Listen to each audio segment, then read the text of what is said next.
La nacionalización de la tierra. 1. La propiedad de la tierra es la fuente original de toda riqueza y se ha convertido en el gran problema de cuya solución depende el porvenir de la clase obrera. Sin plantearme la tarea de examinar aquí todos los argumentos de los defensores de la propiedad privada sobre la tierra, jurisconsultos, filósofos y economistas, me limitaré nada más que a hacer constar, en primer lugar, que han hecho no pocos esfuerzos para disimular el hecho inicial de la conquista al amparo del derecho natural. Si la conquista ha creado el derecho natural para una minoría, a la mayoría no le queda más que reunir suficientes fuerzas para tener el derecho natural de reconquistar lo que se le ha quitado. En el curso de la historia, los conquistadores han estimado conveniente dar a su derecho inicial, que se desprendía de la fuerza bruta, cierta estabilidad social mediante leyes impuestas por ellos mismos. Luego viene el filósofo y muestra que estas leyes implican y expresan el consentimiento universal de la humanidad. Sí, en efecto, la propiedad privada sobre la tierra se basa en semejante consentimiento universal, debe, indudablemente, desaparecer en el momento en que la mayoría de la sociedad no quiera más reconocerla. Página 306. No obstante, dejando de lado los pretendidos derechos de propiedad, yo afirmo que el desarrollo económico de la sociedad, el crecimiento y la concentración de la población, que vienen a ser las condiciones que impulsan al granjero capitalista a aplicar en la agricultura el trabajo colectivo y organizado, a recurrir a las máquinas y otros inventos, harán cada día más que la nacionalización de la tierra sea una necesidad social, contra la que resultarán sin efecto todos los razonamientos acerca de los derechos de propiedad. Las necesidades imperiosas de la sociedad deben ser y serán satisfechas. Los cambios impuestos por la necesidad social se abrirán camino ellos mismos, y, a la larga o a la corta, adaptarán la legislación a sus intereses. Lo que nos hace falta es un crecimiento diario de la producción, y las exigencias de esta no pueden ser satisfechas cuando un puñado de hombres se halla en condiciones de regularla a su antojo y con arreglo a sus intereses privados o de agotar, por ignorancia, el suelo. Todos los métodos modernos, como, digamos, el riego, el avenamiento, el arado de vapor, los productos químicos, etc., deben aplicarse en grandes proporciones en la agricultura. Pero, los conocimientos científicos que poseemos, al igual que los medios técnicos de practicar la agricultura de que disponemos, como las máquinas, etc., solo pueden emplearse con éxito si se cultiva la tierra en gran escala. Si el cultivo de la tierra en vasta escala, incluso usando los métodos capitalistas actuales, que reducen al productor al nivel de simple bestia de carga, resulta tanto más ventajoso desde el punto de vista económico que la hacienda en terrenos pequeños y fraccionados, ¿acaso la agricultura a escala nacional no daría un impulso todavía mayor a la producción? Las demandas de la población, crecientes sin cesar, por una parte, y la constante alza de los precios de los productos agrícolas, por otra, muestran irrefutablemente que la nacionalización de la tierra es una necesidad social. La disminución de la producción agrícola por abuso de uno u otro individuo será, como es lógico, imposible cuando el cultivo de la tierra se halle bajo el control de la nación y en beneficio de la misma. Todos los ciudadanos a los que he oído durante los debates en torno a esta cuestión han defendido la nacionalización de la tierra, pero lo han hecho partiendo de muy distintos puntos de vista.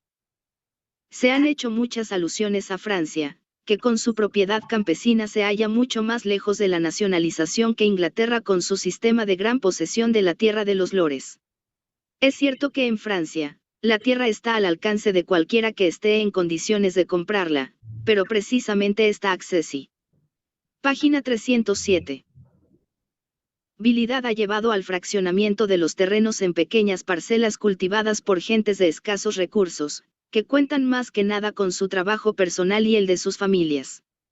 Esta forma de propiedad sobre la tierra y el cultivo de terrenos pequeños, que de ello se desprende, excluyendo todo empleo de perfeccionamientos agrícolas modernos, hace, a la vez, que el propio agricultor sea el más decidido enemigo del progreso social y, sobre todo, de la nacionalización de la tierra.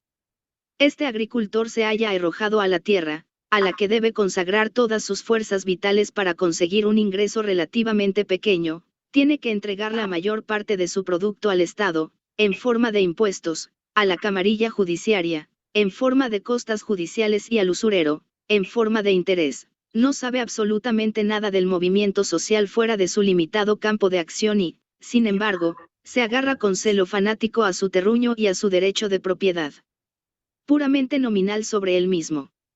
Así es como el campesino francés ha sido llevado al antagonismo fatal con la clase obrera industrial.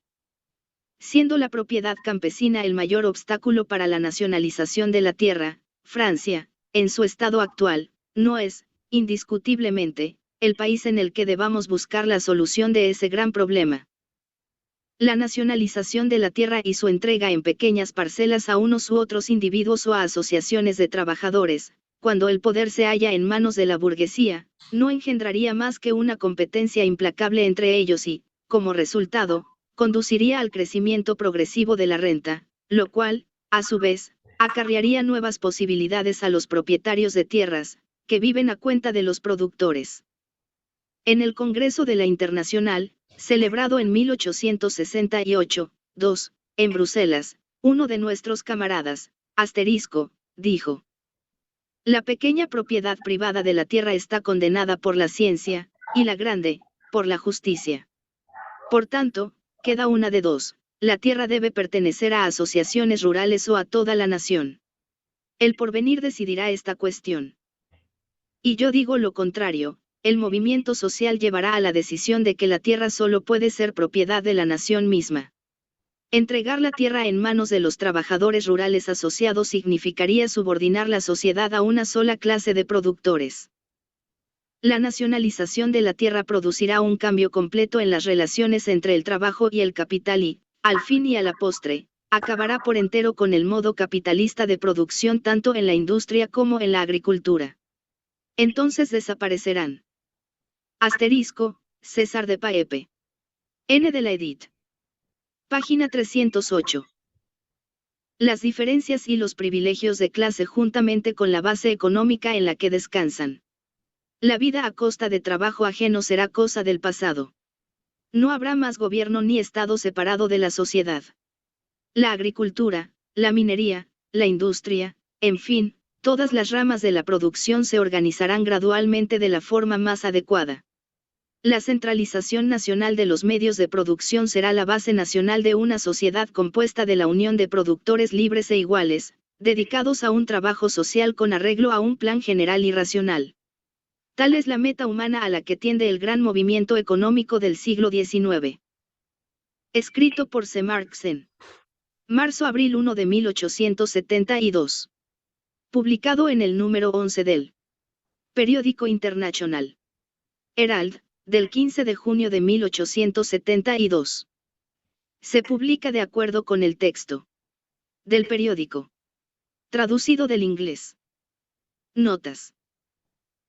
1. El manuscrito de Marx La nacionalización de la tierra, uno de los más importantes documentos del marxismo sobre el problema agrario, fue redactado con motivo de la discusión en la sección de Manchester de la Internacional del problema de la nacionalización de la tierra. En su carta del 3 de marzo a Engels, Dupont informó acerca de la confusión que reinaba en las mentes de los miembros de la sección en el problema agrario y, tras de exponer 5 puntos de su futura intervención, pidió a Marx y Engels que hicieran sus observaciones para tenerlas en cuenta antes de intervenir en la reunión de la sección. Marx expuso una extensa argumentación de sus puntos de vista en el problema de la nacionalización de la tierra, que Dupont utilizó enteramente en su informe. Marx enfoca la nacionalización de la tierra, ese gran problema, según expresión de Marx, en indestructible ligazón con las tareas de la revolución proletaria y la reorganización socialista de la sociedad 305. 2. El Congreso de la Internacional celebrado en Bruselas se reunió del 6 al 13 de septiembre de 1868. Marx participó personalmente en la preparación del mismo, pero no asistió a sus labores. Acudieron al Congreso alrededor de 100 delegados en representación de los obreros de Inglaterra, Francia, Alemania, Bélgica, Suiza, Italia y España. Se adoptó en él el importante acuerdo acerca de la necesidad de que se entregasen en propiedad social los ferrocarriles, el subsuelo, las minas, los bosques y las tierras de labor.